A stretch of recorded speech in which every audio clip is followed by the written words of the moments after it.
Hello friends, welcome to my YouTube channel Sky Notes. Friends, आज के lecture में हम संस्कृत शिक्षण विद्या हैं उनके जो इम्पोर्टेंट क्वेश्चन हैं वो हम पढ़ेंगे। तो बने रहिए मेरे साथ। चलिए शुरू करते हैं। सबसे पहला क्वेश्चन है, शैशवावस्थायां भाषा शिक्षणस्य सर्वश्रेष्ठः प्रयासः भवति संबंध अस्ति। शैशवावस्था में भाषा शिक्षण का सबसे श्रेष्ठ प्रयास होता है।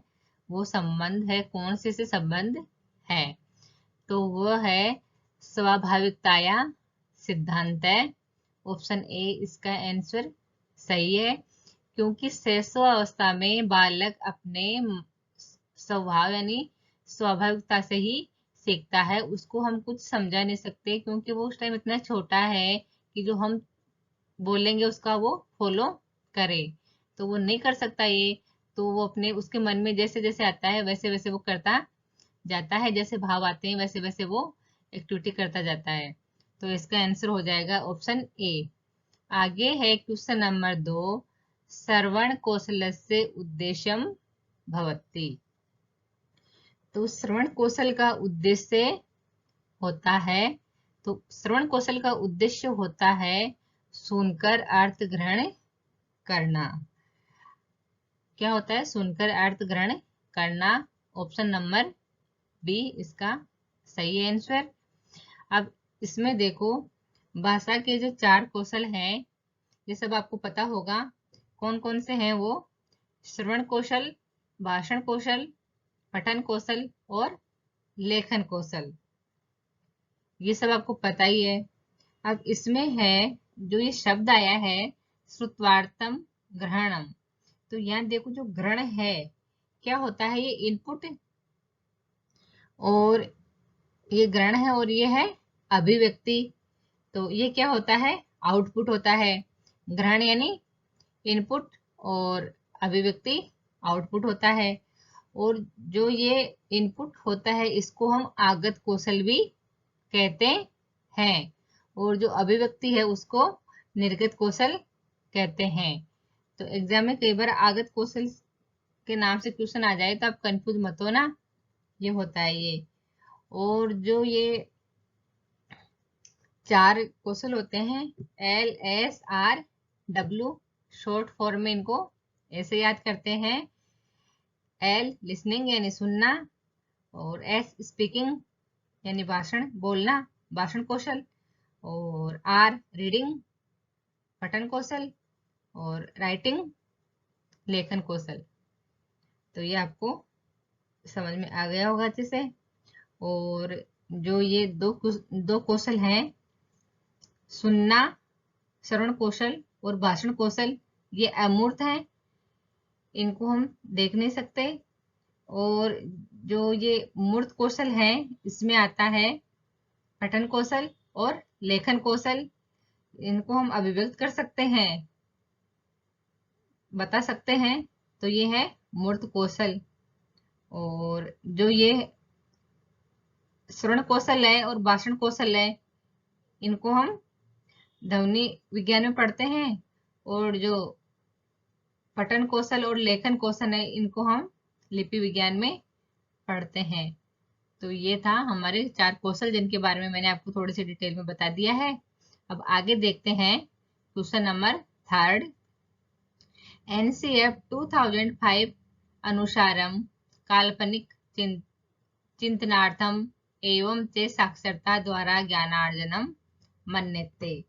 अब यहाँ देखो, NCF 2005 के अनुसार काल्पनिक चिंतन करने के लिए एवं साक्षरता द्वारा ज्ञान अर्जन माना जाता है। तो ये जो NCF 2005 पे उसने कहा है कि बच्चे को मातृभाषा में ही पढ़ाओ। तो ऑप्शन नंबर ए इसका आंसर सही है, मातृभाषा में बच्चे को ज्ञान अर्जन करवाया जाए। आगे है 4th क्वेश्चन, भारतीय शिक्षा आयोग से नाम है। भारतीय शिक्षा आयोग का नाम क्या है? तो इसका नाम है कोठारी आयोग के नाम से जानते हैं इसको। और इसमें देखो जो ये हंटर आयोग है, ये कब आया था हंटर आयोग? 1882 में। और क्यों आया था ये आया था शिक्षा की स्थिति को जांचने के लिए, हंटर आयोग। कई बार क्वेश्चन आ जाता है इसका भी, इम्पोर्टेंट है ये भी, इसलिए मैंने आपको इसके बारे में थोड़ी नॉलेज दे दी। आगे है 5th क्वेश्चन, अति लघुतरात्मक प्रश्नानाम उत्तर सीमा सयात।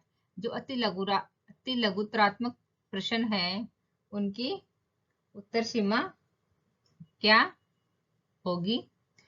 तो उनकी उत्तर सीमा होगी एक वाक्यम, यानी एक वाक्य में अति लघुतरात्मक क्वेश्चन का उत्तर लिखते हैं हम। अब इसमें देखो, ये जो क्वेश्चन होते हैं वो 4 होते हैं। वस्तुनिष्ठ क्वेश्चन होता है, सबसे पहले वस्तुनिष्ठ होता है, सेकंड होता है अति लघुतरात्मक, थर्ड पे होता है लघुतरात्मक, और फोर्थ होता है निबंधात्मक। तो वस्तुनिष्ठ होता है, उसमें हम आंसर एक पद में देते हैं या एक खंड में देते हैं, वैकल्पिक होते हैं इसके आंसर। और जो अति लघुतरात्मक होता है वो मैंने आपको बता दिया, इसका उत्तर एक वाक्य में देते हैं। और जो लघुतरात्मक होता है इसका उत्तर हम 3 या 4 वाक्यों में, 3 से 4 वाक्यों में देते हैं।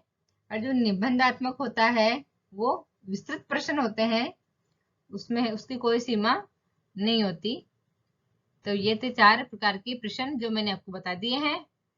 और आगे है क्वेश्चन नंबर 6, केंद्र सर्वकारेण संस्कृत आयोग है गठित। केंद्र सरकार के द्वारा संस्कृत आयोग गठित हुआ, कब हुआ ये हुआ 1 अक्टूबर 1956 में। ऑप्शन नंबर ए सही है इसका आंसर, ये भी एग्जाम में कई बार पूछ लिया जाता है क्वेश्चन। आगे है 7 नंबर का क्वेश्चन है, क्वेश्चन नंबर 7, संस्कृत आयोग से अध्यक्ष है आसीत। संस्कृत आयोग के अध्यक्ष थे, कौन थे? Doctor Suniti Kumar Chatterjee. Option D इसका आंसर सही है। आगे है क्वेश्चन नंबर 8, किम समीचीनम, यानी कि कौन सा उचित है, इनमें सही है कौन सा इनमें? तो इनमें है ऑप्शन नंबर सी, मुदालियर आयोग 1953-54, ये वाला ऑप्शन इसमें सही है। मुदालियर आयोग की स्थापना हुई थी 1953 और 54 में। आगे है क्वेश्चन नंबर 9, लिपि विज्ञान आधारित कौशल है। अभी बताया ना मैंने आपको, जो 4 कौशल पढ़े थे उनमें डिटेल से। तो जो पठन कौशल है और लेखन कौशल है वो लिपि विज्ञान पर आधारित है, और इनको हम मूर्त कौशल भी कहते हैं। आगे है क्वेश्चन नंबर 10, भाषा कौशलानाम मनोवैज्ञानिक कर्मः वर्तते। अब देखो भाषा कौशल के ये 2 क्रम होते हैं, एक तो मनोवैज्ञानिक क्रम होता है और एक जो मारिया मोंटेसरी है उसके अनुसार होता है कर्म। तो अब आप देखो, इसमें मनोवैज्ञानिक क्रम होता है श्रवण कौशल, भाषण कौशल, पठन कौशल और लेखन कौशल। ये होता है जो ये मैंने आपको बताया था ना अभी, LSRW।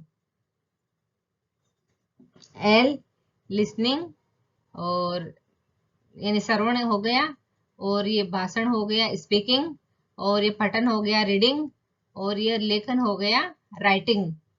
ये मैंने आपको अभी भी बताया है। तो ऑप्शन नंबर बी इसका आंसर सही है। आगे क्वेश्चन नंबर 11 है, ध्वनि विज्ञान आश्रित कौशले शतः।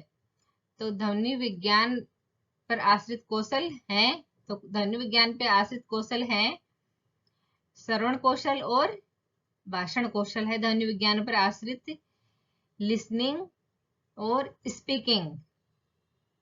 आगे है क्वेश्चन नंबर 12, भाषा कौशलेषु प्राथमिकम कौशलम आधारभूत कौशलम अस्ति। भाषा कौशलों में प्राथमिक कौशल या आधारभूत कौशल कौन सा है? तो इनमें सबसे पहला कौशल है श्रवण कौशल, श्रवणम।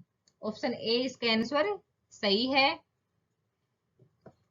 आगे है क्वेश्चन नंबर 13। मारिया मोंटेसरी मते भाषा कौशलानाम क्रमः अस्ति। मारिया मोंटेसरी के अनुसार भाषा कौशलों का क्रम क्या है? तो इसमें भाषा कौशलों का क्रम है श्रवणम, भाषणम, लेखनम, पठनम। और जो वैज्ञानिक मत था वो था उसमें लेखन की जगह यहाँ पठन था और यहाँ लेखन था। ये दोनों में डिफरेंस है, ये तो दोनों सेम रहेंगे और इनमें थोड़ा डिफरेंस है, तो ये देख लेना। ऑप्शन नंबर डी इसका आंसर सही है, राइट है। आगे है क्वेश्चन नंबर 14। भाषा कौशलस्य उद्देश्यम अस्ति। भाषा कौशल का उद्देश्य है, क्या उद्देश्य है भाषा कौशल का? तो भाषा कौशल का उद्देश्य है मौखिक अभिव्यक्ति। भाषा कौशल का उद्देश्य है मौखिक अभिव्यक्ति करना। आगे है लिखित अभिव्यक्ति कस्य कौशलस्य उद्देश्य वर्तते। तो लिखित अभिव्यक्ति कौन से कौशल का उद्देश्य है? तो लेखन कौशल है, उसका उद्देश्य है लिखित अभिव्यक्ति, लिख करके कोई चीज बताना या अभिव्यक्त करना। ऑप्शन नंबर बी इसका आंसर सही है। आगे है क्वेश्चन नंबर 16। भाव ग्रहणम कस्य उद्देश्यम अस्ति। भाव ग्रहण कौन से कौशल का उद्देश्य है? तो श्रवणम पठनम, यानी सुन करके और पढ़ करके हम कोई चीज को ग्रहण करते हैं। तो ये है ऑप्शन नंबर सी इसका आंसर श्रवण पठनयो है। आगे है क्वेश्चन नंबर 17। वाग्रूपम भाव प्रकटन में समीचीनम, यानी इसका है भाषणम। भाषण से हमको पता चल जाएगा कि कौन सा भाव प्रकट हो रहा है। ऑप्शन नंबर ए इसका आंसर राइट है। आगे है क्वेश्चन नंबर 18। त्रिभाषा सूत्र संस्कृतस्य स्थानम वर्तते। तो त्रिभाषा सूत्र में संस्कृत का स्थान है। तो जो त्रिभाषा सूत्र है उसमें संस्कृत का वैकल्पिक स्थान है। आप सबको मालूम है तृतीय भाषा के रूप में संस्कृत वैकल्पिक है। तो ऑप्शन नंबर ए इसका आंसर सही है। आगे है यदि शिक्षक शिक्षेण सह संवेगात्मक उष्णात्मपि प्रतिपादयति तदा तस्य शिक्षणं भवति। यदि शिक्षक शिक्षण के साथ संवेगात्मक उष्णता से भी प्रतिपादित करता है तो उसका शिक्षण होता है, तो उसका शिक्षण प्रभावी होगा। ऑप्शन नंबर डी इसका आंसर सही है। आगे है क्वेश्चन नंबर 20। व्याकरण शिक्षण विधिषु ऐसे विधि न परिगण्यते। व्याकरण शिक्षण की विधियों में इनमें से कौन सी विधि नहीं गिनी जाती है? तो जो अभिनय विधि है वो व्याकरण शिक्षण की विधि नहीं है, क्योंकि यह नाट्य शिक्षण के लिए होती है। और जो ये आगमन विधि, निगमन विधि, प्रत्यक्ष विधि, ये सब व्याकरण शिक्षण की विधियां हैं। तो ऑप्शन नंबर ए इसका आंसर सही है। आगे है क्वेश्चन नंबर 21। अधो वक्ता परीक्षा मौखिक परीक्षाया नास्ति। यानी जो नीचे हैं इनमें से कौन सी परीक्षा मौखिक परीक्षा नहीं है? तो इनमें जो नील पत्र निर्माण परीक्षा है वो मौखिक परीक्षा नहीं है, जिसको हम ब्लूप्रिंट कहते हैं। इसमें देखो जो शलाका परीक्षा होती है वो लघु काष्ठ व्यवहार प्रयोग है। शास्त्रार्थ परीक्षा होती है वो वाद विवाद तर्क वितर्क ये है। और जो साक्षात्कार परीक्षा होती है संवाद, जिसको हम इंटरव्यू कहते हैं, तो ये नील पत्र निर्माण परीक्षा इसका आंसर है। ऑप्शन नंबर डी सही है। आगे है क्वेश्चन नंबर 22। सामान्यतः अनुवादस्य कति भेदा भवन्ति।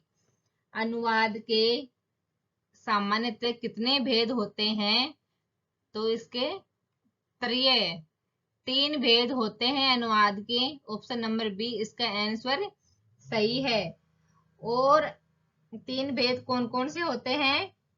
पहला होता है वर्णमाला या अक्षर अनुवाद, सेकंड होता है भाव अनुवाद या छाया अनुवाद, और थर्ड होता है तथा अनुवाद।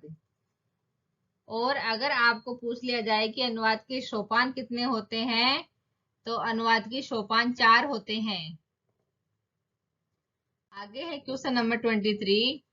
प्रो वीपी वकील महोदयन कै विधि प्रतिपादित पादित। तो जो प्रो वीपी वकील महोदय हैं, उन्होंने कौन सी विधि प्रतिपादित की? तो उन्होंने प्रत्यक्ष विधि प्रतिपादित की, प्रो वकील महोदय ने। शास्त्रार्थ कस्य विधो उदाहरणम। शास्त्रार्थ कौन सी विधि का उदाहरण है? तो ये है वाद विवाद विधि का उदाहरण। अभी बताया है मैंने आपको, वाद विवाद विधि का उदाहरण है शास्त्रार्थ। ऑप्शन नंबर सी इसका आंसर बिल्कुल सही है। आगे है पाठ्य पुस्तक विधि है प्रवर्तक है वर्तते। पाठ्य पुस्तक विधि के प्रवर्तक कौन है? तो जो पाठ्य पुस्तक विधि है उसके प्रवर्तक हैं वेस्ट महोदय। वेस्ट महोदय पाठ्य पुस्तक विधि के प्रवर्तक हैं। ऑप्शन नंबर डी इसका आंसर सही है। अब आगे है, अब ये है जो भंडारकर महोदय हैं वो व्याकरण अनुवाद विधि के प्रवर्तक हैं, और शुक्रात महोदय हैं वो प्रश्नोत्तर विधि के प्रवर्तक हैं, और जो वकील महोदय हैं वो प्रत्यक्ष विधि के प्रवर्तक हैं, और वेस्ट महोदय पाठ्य पुस्तक विधि के प्रवर्तक हैं। और मातृभाषा का निषेध किस विधि से होता है? ये प्रत्यक्ष विधि से होता है मातृभाषा का निषेध। ये भी क्वेश्चन आया हुआ है एग्जाम में। तो फ्रेंड्स, ये थे हमारे भाषा शिक्षण विधियों के, संस्कृत भाषा शिक्षण विधियों के इम्पोर्टेंट क्वेश्चन, और 25 क्वेश्चन थे। और आई होप आपको ये अच्छे से समझ में आ गए होंगे। और मिलते हैं अगली क्लास में एक नए टॉपिक के साथ में। धन्यवाद।